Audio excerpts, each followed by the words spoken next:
What's up, YouTube? It's your boy Sanchez 405 coming at you. It's on the Warpath. If you're new to the channel, make sure you click the subscribe button, hit the bell so you get notifications anytime there's new content posted to the channel. And as always, like, comment, share this video out. Greatly appreciate it, because you know what we do here, family? We talk Washington football team all the time. And we got a special guest again, another installment of Washington football team Q&A. And this is with Mr. Scott Jackson, the host of the official Washington football team postgame show. I think 4 years so far. Is that right, Scott? Yeah, year 5. I think we just went through 5, something like that. But yeah, it's been fun. You know, it's always it's always better when you win. So the end of the season was a lot more enjoyable than, say, the previous year when they won 3 games. So yeah, that was good. I bet, and I think you guys kind of double as therapists too on there. Oh, absolutely, yeah. Yeah, you know, back in the day, I used to do Wizards post game back in like early 2000s. Like, to my first year, they won 19 games. They were 19-63. Leonard Hamilton's, one and only season. And of course, Leonard Hamilton, talking about trading up in life. My goodness, left there, got all that money, and worked only 1 year, and then got to Florida State, where he's been, great. So yeah, so it's I'm used to it. So I was prepared at a young broadcast age to be the post game therapist, and I just feel like it's just kind of carried over into Washington football. But hopefully it's more celebration than it's drinking, crying in your drinks, moving forward here. Either way, it'll be a lot of crying, a lot of drinking, a lot of swear words, and it'll be good. But Scott is the pride of ODU, and that's right. I can think of no prouder moment for an ODU grad to see one of their alums play a playoff game. So that's where we'll start, when we call him Home Depot here because we said that's where he was working at first. But Taylor Heinicke starts the ball game against the Bucks in the playoffs and played really well. Talk about what you thought of how Taylor played in that game, just to start off for us. Well, look, it was kind of a carryover of what we saw him do in that game against Carolina in the fourth quarter, when he came in and there was 9 minutes, and you just say to yourself, man, if he could have gotten one extra drive, maybe in the third quarter of that game, maybe they could have pulled out that game, and life would have been a lot easier, obviously. But look, he was great. He was fearless. He's everything you wanted from a backup quarterback. He's not scared of making a mistake. He goes out there, quite frankly, did a lot of things Alex Smith wasn't doing, right? Alex Smith was very careful. Alex obviously is also not healthy, as we know. But even when Alex is healthy, we've seen, Alex is, again, the check down Alex didn't come by accident. I mean, he earned that reputation. And here's Taylor Heinicke. He's got nothing to lose. He played like that. Now, of course, the concern was going into the game, and I talked to Bobby Wilder, who coached him at ODU, and I saw him at ODU. Was a big fan of his game, but was always concerned because he is a smaller guy, right? Like, how can he hold up in the NFL? Right. He got hurt in the one start he had in Carolina, was hurt in a game in Houston when he came in off the bench. I think he was concussed in that game. And, of course, in this game, even though he stayed in the game, he obviously, injured an AC joint in his non-throwing arm. So that's a concern. And that's why I kind of felt like going into the offseason, as great as it was, and everybody's happy for Taylor, I figured they'd probably bring in a veteran, or, go after somebody that was a little bit more of a seasoned NFL starting quarterback. Not to say that Taylor is completely dismissed here, because he got a pretty decent contract for a guy who's, again, made 2 NFL starts. And it's exciting for a guy like me who went to ODU, who watched him play in college and went to some of those games and enjoyed it. And look, when I went there, man, football, that dream was gone. Like, the year before, they had said, all right, football's never coming here. We did this fundraiser. We lost it. And this is in the early 90s or late 2000 or late 80s, excuse me. I'm really old now. Anyway, so my first year there, and this is like 89, 90, and they're like, football's never happening. We put the money in a few years ago. Didn't happen. Never going to happen here. So get over it. You go to Virginia Tech on the weekends, or Virginia, to watch football or whatever, basically. So we're like bummed out. We're like, well, there's never going to be football here. We used to have this thing called the Oyster Bowl, when teams like, no offense to Citadel and VMI, but it isn't exactly the cure for like your football blues at a college campus to see those two teams play one another. We appreciate their service, but we don't want to watch them play football, all right, on a Saturday. I want to watch a real game. But anyway, so that's all we had. We had this thing called Oyster Bowl, and that was it for the 4 years I was at ODU. And the fact that they got football eventually, and they are actually pretty good, pretty quick. And the CAA was great. I could debate with you whether or not they should have moved the Conference USA or stuck it out of the CAA longer, like Madison. But anyway, so it was great, man. Seeing Taylor, and a good kid, again, plays fearless. I think Ron Rivera brought up a really good question at the end of the year, which also got me figuring that he was leaning the way I figured he was leaning, which was he's going to bring somebody else in. It was like, would he play that way, and could he hold up that way playing that style if he was the starter for 16 weeks, right? Or now 17 weeks or 17 games in the new NFL. So, and I think a lot of people would have their doubts about that. But I got no qualms if something happened to Fitzpatrick in a game. I think Taylor could come in and he could win a game for this team. There's no question in my mind he could come in and win off the bench. He could play a few weeks and win. But as a long-term starter, I don't know. I think we'd have to – that remains to be seen.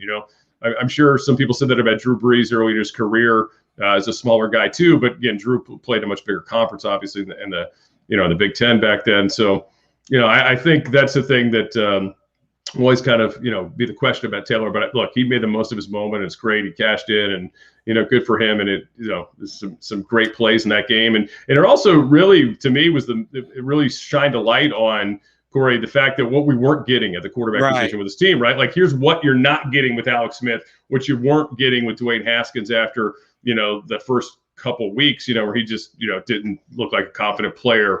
And it kind of gave you a little bit of that before he got hurt in some spots. So, I think it's an interesting quarterback room because I think all the guys are kind of similar. I mean, they all got mobility. They all have this kind of fearless edge about them. So I think, if it is just those three guys, and not discounting Steven Montez completely, but I kind of am, like they could all pretty much do the same thing, except, I think Fitzpatrick's obviously done it more consistently, and you're probably more trustworthy. Yeah, and it's kind of interesting you brought that up, Fitzpatrick.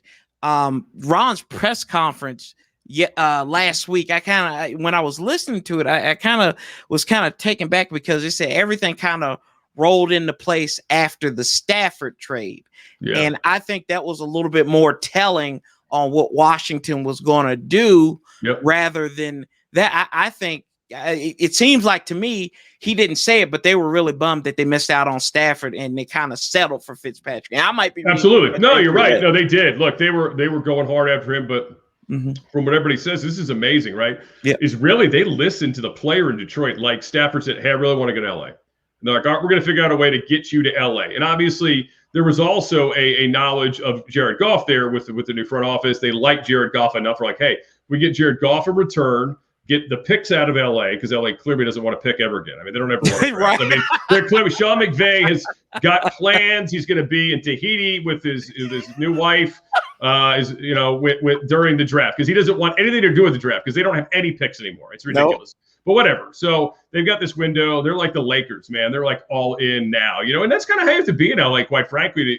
to garner attention. Look at the Dodgers, even the Angels. I mean, have got star power. I mean, the Clippers do now. I mean, so if you're the Rams, I mean, you kind of have to keep up. It's not like keeping pace with the 49ers or the Seahawks. It's like keeping up with all the other LA teams, right? I mean, you got to be interesting. You got to have stars, and you got to look like you're always trying to win a title. And I think they are trying to. Don't get me wrong, but I mean, it's also a little bit like you're going, wow, if this doesn't work, what are they going to do? Because they're going to really be like with nothing in the draft, moving down the road. So it's interesting. So I think when that thing blew up, and look, I think Washington, they offered enough. Well, first and third, I think was perfect for Stafford, right?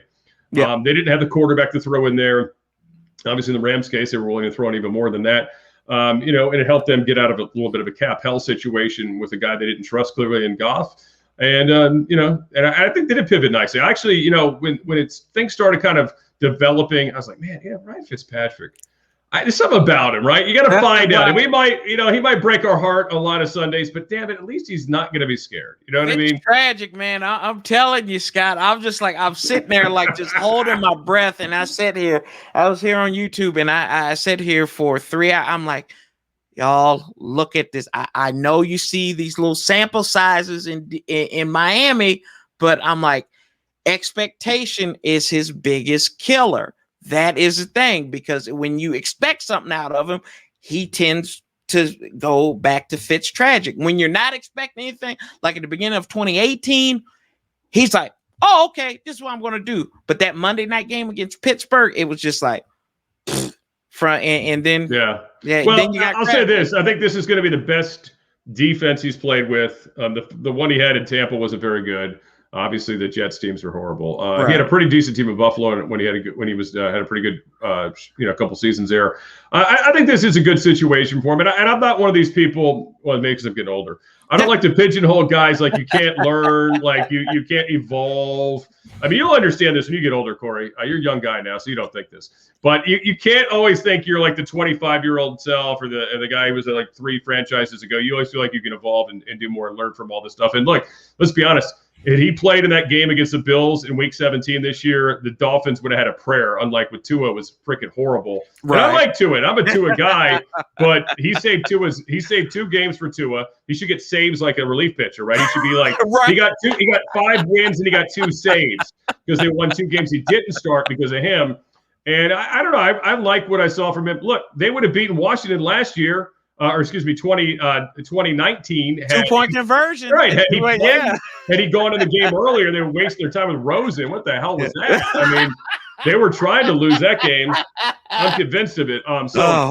Look, you're right. I mean, but overall, yeah, he's been more of a like, hey, you've got nothing to lose, better guy. But I think, look, with Ron and Scott, they've been around, they've been together for a while. I think they understand what is expected and what is needed from the offense. And, you also hope that, Antonio Gibson can be healthier and be better for a full season. Maybe they can get a good complimentary back for him that can be more part of the offense too. And they can also kind of rein in some of those tendencies that Ryan Fitzpatrick had that got himself in trouble, especially that, think about that Buccaneers game when Washington beat them and he threw the ball up and down the field, but he threw 5 picks, right? I mean, it was ridiculous. That was when Alex Smith, of course, was his first season here in 2017. But I mean, that's the thing you got to kind of rein in with him, and I think you got to coach that into him. And but I like the fact that look, he's not going to, it's 3rd and 8. He's not going to try to throw the check down. He's going to actually try to get to the first down marker.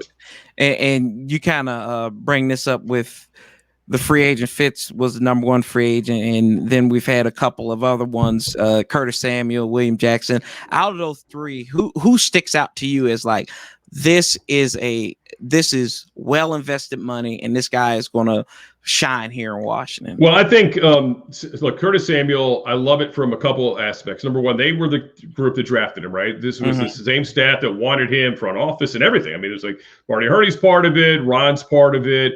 They're all in. Scott knows him. They know how to use him. The guy happens to be great friends with Terry McLaurin, so there's none of that like, oh, this guy's coming in here. He's got all the money. Now he's going to get more balls than me. He's getting all the, he's the guy. There's that bad feeling, bad blood kind of stuff. But the things that kill free agency and why free agency is so overrated in the NFL.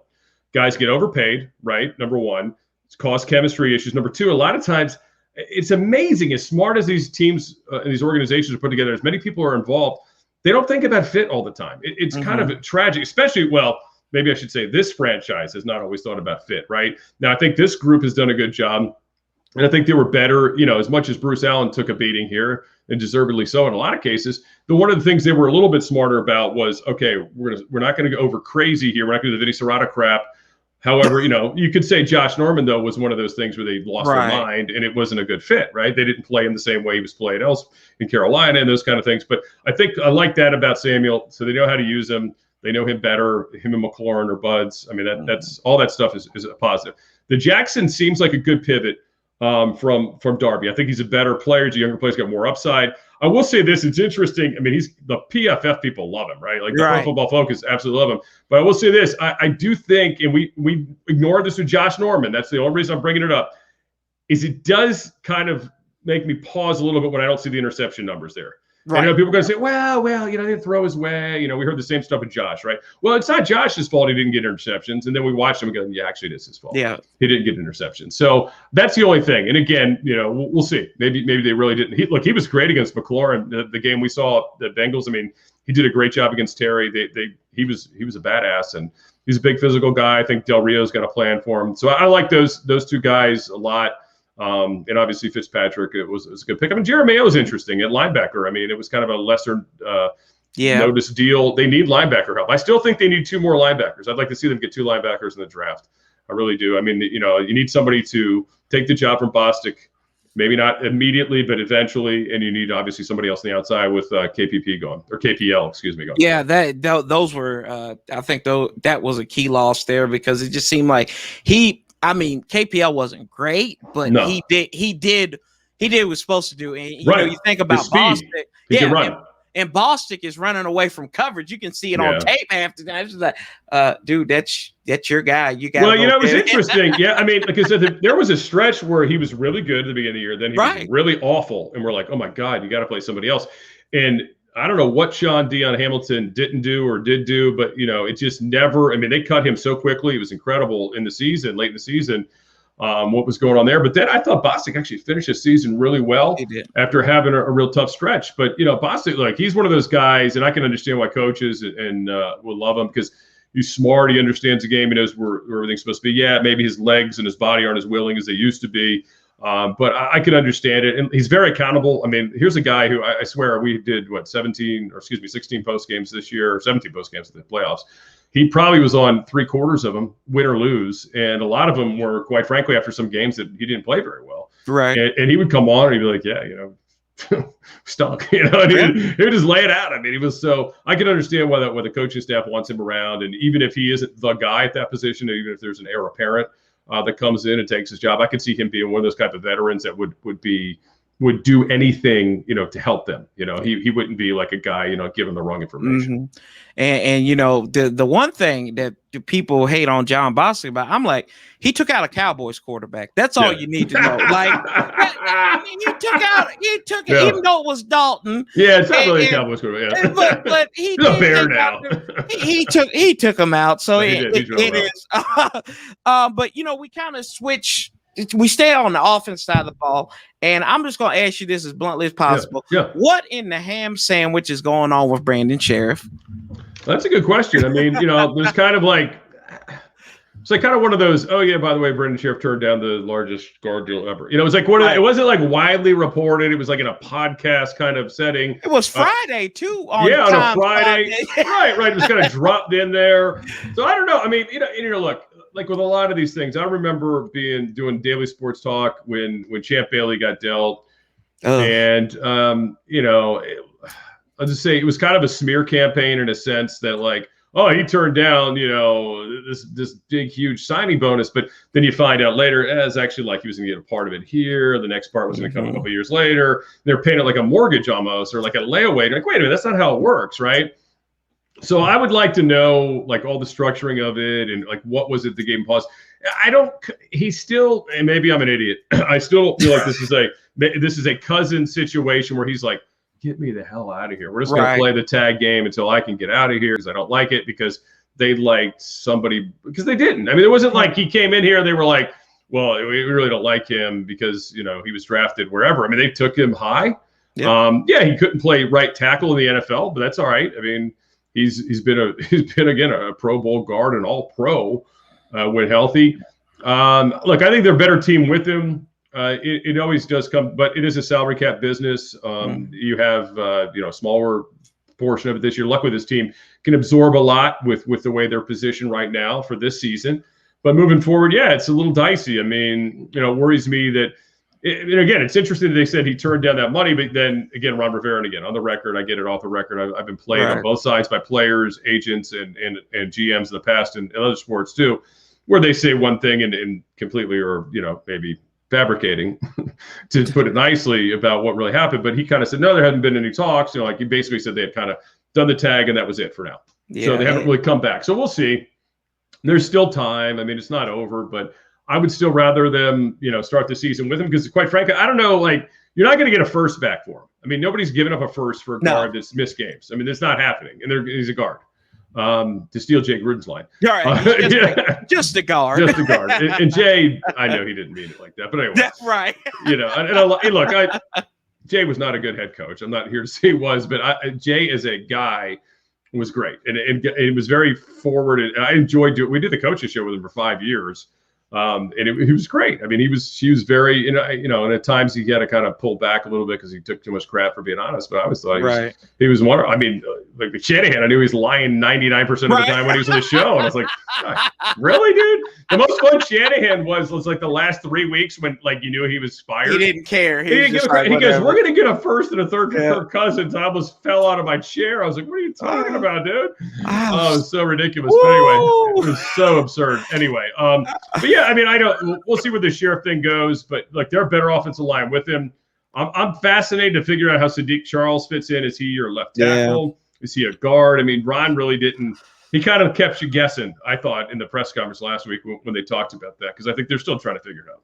Yeah, he seems like he's an interesting case, as Sadiq is, because they say a lot of people are like, hey, played tackle there at LSU, but he's more built, it looks like a guard, and could he be like in the vein of an Eric Flowers? Right. So, you kind of mentioned the draft here, and you mentioned linebackers. Do you have any linebackers that you're like, this guy would look good in burgundy and gold? Look, I mean, Micah Parsons, obviously, but he's not gonna be there. I mean, maybe I don't know. I shouldn't say he's not gonna be there, because it was today, April. Well, we're 3 weeks, less than 3 weeks away. It's lying season, Scott. Yeah, it's lying season. But it's hard to fathom him being there, right? It's hard to fathom him being there.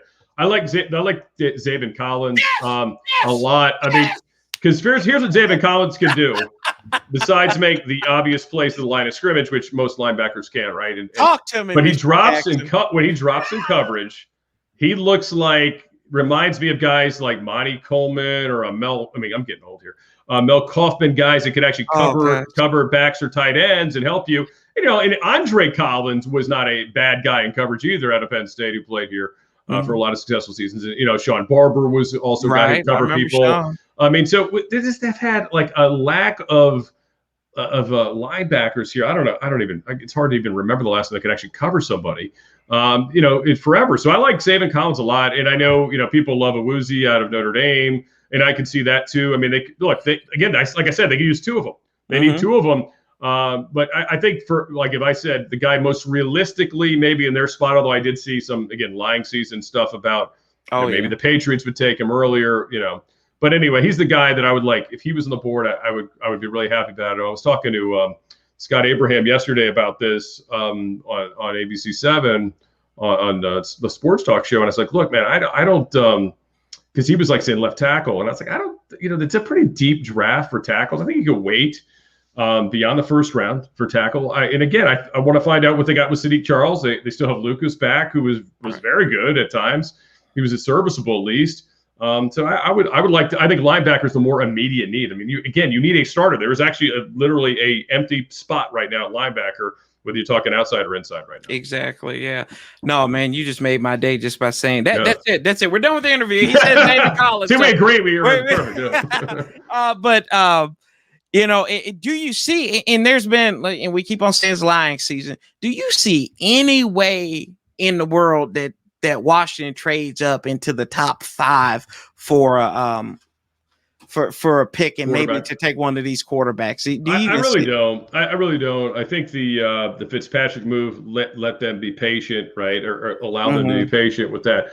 Now, I don't know. Maybe let's just, for just a hypothetical fun time here, say they like Justin Fields a lot, right? And for whatever reason, Justin Fields starts to spiral a little bit, right? And then you get past 10, maybe. I just don't think they have enough juice to get into the top 10, right? Because you're talking about then future ones, seconds, third, and I don't see Ron Rivera.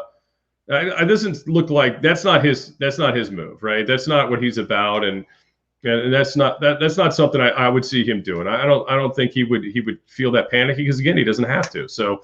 I think it's more of one of those things you just wait it out, and see what happens, and Tom Brady falls down, Mac Jones. Yeah. Somebody like that. No, I'm just kidding. Oh God.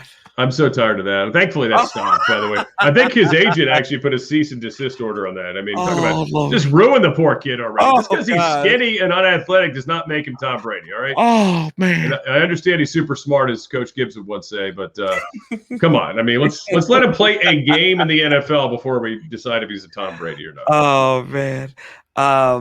So, yeah, I don't know about Mac. Mac has everything perfect, and the conversation I have with everybody who's a Mac Jones fan. Well, if you put the wide receivers, the offensive line, the tight end in front of them, everything, I'm like, you just described a college football team. Described Alabama. Yeah, exactly. And you can't in the NFL, every team is going to have a glaring flaw. It's how they work through it. Well, and look at Tua. I mean, quite frankly, I mean, and again, Tua, I get it's coming back from a hip surgery and all that, and it was kind of like his first full healthy season in a while. But he was much more talented of a player, in terms of all the intangibles and all the physical attributes and all that stuff. Even though Mac Jones has got this quote perfect mind for the game, that's super. I mean, so did Colt McCoy supposedly, and a lot of other guys. I mean, not to go that low, but you know what I'm saying? There's a lot of college quarterbacks that you've described there. And look, I'm not saying he can't be good or can't be somebody's guy, but like some of this stuff, like saying he was going to go like in the top 5, I'm like, really? Okay. Oh man. You go for it, dear Kyle Shanahan. See how that works out for you, buddy. Yeah, and I'm petty anyway with Kyle Shanahan, so I'm like, yes, Kyle, please take this. Yeah, right. I'll see you. I'll see you in the unemployment line, brother, but not for too long. So, big news came out yesterday actually, and the Making the Brand, the first video release. So, and I know you've been a fan of this team. So what is do you have a favorite name that you're like, hey, I can live with this? Or do you like football team? Do you like what's a name that you like? I'm not in a hurry because here's why. And people think I'm crazy for this, right? Well, I'm just going to say a name. Okay. And then I'm just going to let it marinate for a minute. Washington Wizards. This is why I don't think there's any reason to rush. Because we did this Washington Wizards thing, and it was going to be like, we're going to grab the young generation because they're wizards and there's whatever other stuff. And it's never taken off. There's DC. I mean, you watch the game. I mean, they have DC all over their uniform, which is great. Washington. I love the branding. They've basically made it a Bullets uniform without putting bullets on it now. Right. So they're like going back, to the future. And, look, Abe Paul was a great philanthropist, great man. Wasn't a very good owner overall for his tenure. I mean, he was overly loyal, and there's a lot of great things about him. And I covered the team when he was there, and again, they'll have nothing but respect for him. But I mean, that was when they were already the Wizards. But I mean, just talk about something that just didn't need to happen, and it did. And then, everybody that I know still calls them the Bullets, and still wants it to be called the Bullets. And again, it was named after a train. It wasn't named after gunfire, but whatever. When it was in Baltimore. But anyway, it's that's why I'm like, I'm not in a big hurry here. And my buddy Fred Smoot is so in love with this Game of Thrones crap, with this Red Wolves, like high school BS. I got no interest in Red Wolves. I get it. It says red in the name, like the old name, and you can make noise like you're at an NC State football game. And I've been to a lot of those. No thanks. I don't, and it's an endangered species. I don't think there's any red wolves in DC or Ashburn or Fairfax or PG County or I don't know. Maybe I'm wrong. I just don't feel the connection there that others do. I was seriously, like 10 to 15 years ago when this conversation was happening, like, hey, bare minimum, you're going to have to get rid of the name. You're going to have to get rid of the logo. I was like, you know what? They should bring back the old Sonny Jurgensen helmet with the spear on it and go with Warriors, right? Yes. Washington Warriors was my thing back then. Now, obviously, you're not going to go right. You're not going to go. You're not going to use any Native American symbolism. And I get that. But you could use Warriors, obviously, for a lot of other things, including, of course, the military, which obviously this franchise in this area has a really strong connection to. So I would think that'd be cool. And I know people will argue, well, gosh, there's the Golden State Warriors. Well, that's all right. They're terrible now. Doesn't matter. I mean, they were, they're not that good anymore. It doesn't make a difference. There's the New York Giants and there's the San Francisco Giants, and they both seem to live just fine. They've won Super Bowls and World Series in the same, decade. So it's not a big deal. So that would be one. If you'd have to force me into picking a name, I still think Washington Warriors rolls off the tongue nicely, and it's, it makes sense to me. But this Red Wolf stuff and the Red Tails, even though it's a nice idea, it's more like that'd be great for a team in Alabama. I don't really think it has a connection to this area, but I don't know, other people could talk me out of it, I guess. I don't know. That's again why I don't know if I'm in a big rush for it, and again, the Washington Wizards thing, I just, and I did get Wizards radio for 7 years, and it just, the whole time I'm thinking, God, this is such a stupid name. Why did they do this? And the uniforms were so hideous. If you go back and look at some of those Wizards combinations, they're so freaking awful. They're wonderful. I mean, Leon says, I just wish he would just say, screw it. They're the Bullets again. Yeah. And I thought forever he was doing it, out of respect for the Poland family. And then, Irene Paulin said, it's like 8 years ago to Andy Paulin on 980. She said, look, I don't care what he does with it. I'm okay if he wants to take the Bullets name back. And people were like, oh my God, this is great. And then he didn't. So I don't know. I mean, it looks like the Bullets, it would, again, but they go by the Wizards, and it's so that's why I say, Sea Dogs was a bad idea too. That was another one of those terrible options. Oof. And I don't even believe, and I hope, and look, the fan polling stuff is great and it's important. You got to find out, but man, I hope to God they don't have an internet poll or something where we get some people figuring out the bots are in there, or they got people in a cheating the vote. I mean, I don't want any of that either. Just for these Red Wolves nuts like Smoot, he'd probably be part of that. Oh, he'd probably fund it. Smoot would probably fund it, to be honest with you. He's so into this. He's so damn invested in being right. It's incredible. Man, I think he'd ride into on a Red Wolf into one of them shows he does, when him and Chick do that show. He will bleach his dog to make it look like a wolf. For no question. I agree with you. Oh man, that's wild.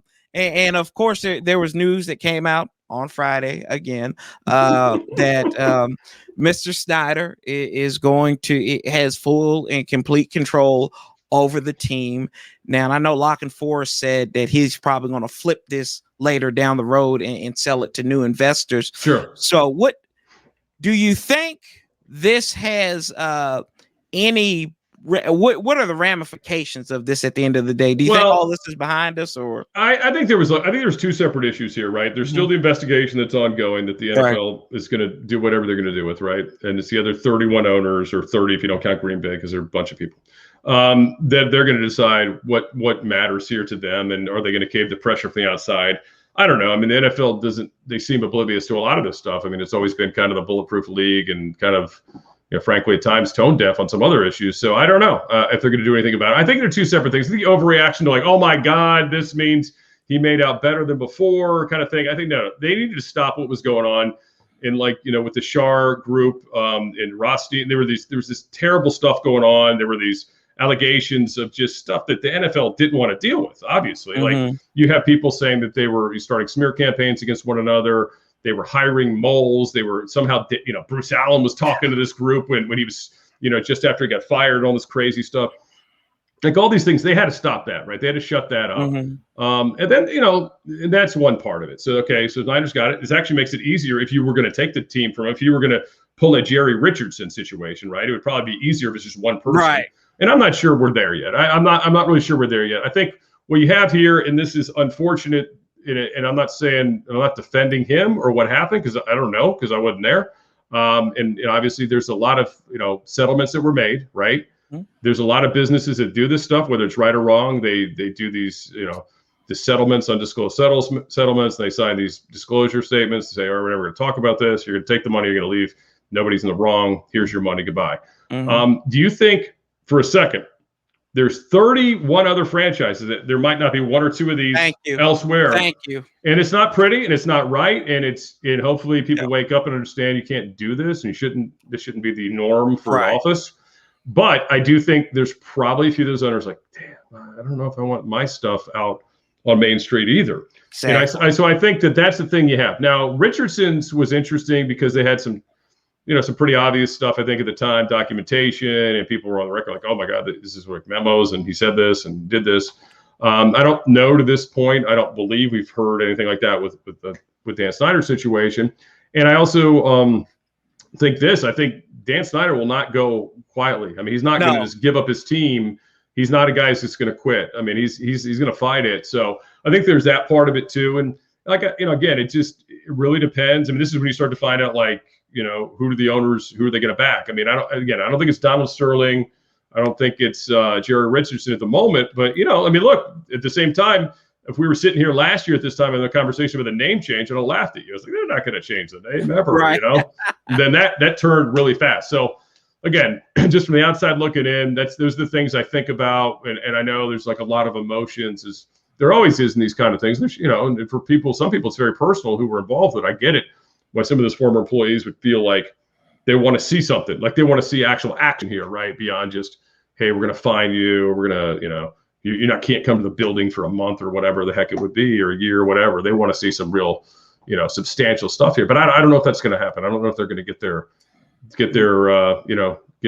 pound of flesh, if you will, out of that.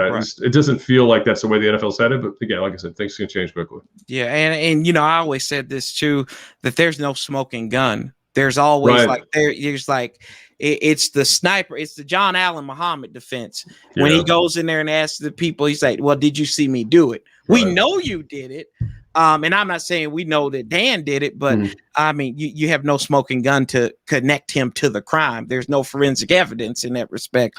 So, and like I said, I never thought he was going anywhere. And, I just think, like you said, the skeletons in the closet, I mean, don't forget, there was something about Woody Johnson that's been brushed under but a few months ago, they said he may or may not have said some crazy things. And then you got the guy up at Jimmy Haslam. I mean, the whole thing with his corporation, there was some serious stuff going on there a few years ago, and that kind of just fizzled away. Jerry Jones took some heat during this whole Texas blackout stuff for his oil company cashing in. So I mean, like, all these guys have some sort of something. It's a different world, man. They're billionaires. They're all billionaires, and Roger Goodell works for them. And I mean, people act like Goodell's going to do something. Right. I mean, just like when the Mitchell report came out in baseball, there's like, Bud Selig did a little bit. We're going to put in some new rules now, whatever. Right. And I mean, like, there wasn't anything that happened. I mean, so it's just kind of the same thing. I mean, it's just like, this report's going to come out, whatever it's going to say. Beth Wilkinson can make all the recommendations you want. They might not follow a single one of them. I mean, they might be, thank you for your time. Here's your, we're paying you for your billable hours, and that's it. I mean, and again, the other part of it is we don't even know if any of this stuff will come out publicly. Yeah, like, exactly. We might just get like a little snippet of it, Yeah, just a taste. And I'll move back to football here, and this will be my last question for you too. Game 17, somewhere on there, we are going to Buffalo. Yeah.